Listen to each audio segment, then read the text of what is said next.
Hej. I dag skal vi snakke om, hvad en tale er. Og en tale er en situation, hvor man udtrykker sin holdning.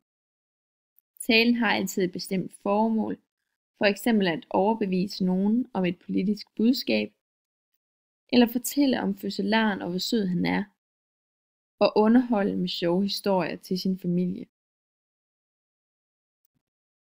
Der er 3 typer taler. Der er den juridiske tale, som vi ser i en retssal. Der er lejlighedstalen, som vi oplever til bryllupper og fødselsdage. Og der er den politiske tale, som vi ser i fjernsynet, når politikerne skal overbevise om en sag. Der er 3 vigtige nøgleord at bruge, når man skal undersøge eller skrive en tale. Det er formål, målgruppe og sprog.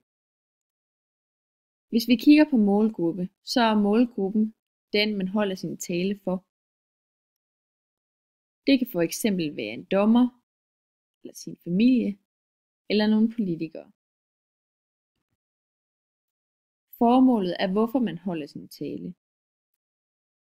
Er det for at overbevise, for at hylde og underholde, eller for at anklage, for eksempel i en retssal? Sproget er afhængig af målgruppen, altså hvem man snakker til og holder sin tale for, og formålet, hvorfor man holder sin tale. For eksempel er det måske ikke en god idé at sige nederen og for fanden din møgso, hvis man snakker til sin familie. Og det er heller ikke en god idé at sige, hvis man snakker til politikere eller en dommer, og man skal overbevise om sin sag. Derimod er det en god idé at bruge formelt sprog, hvis du snakker til politikere eller til dommere.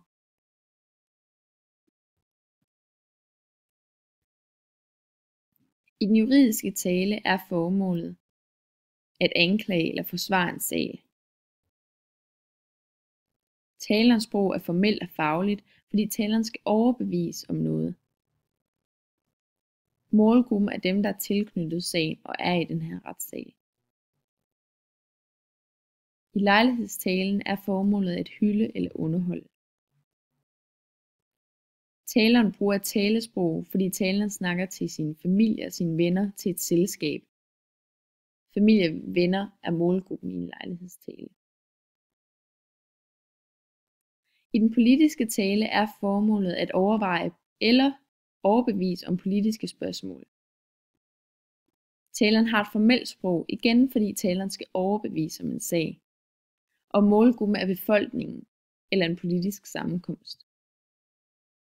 Ja, nu har du lært noget om den juridiske tale, den politiske tale, lejlighedstalen. Du har lært noget om målgruppe, om formål og om sprog. God fornøjelse.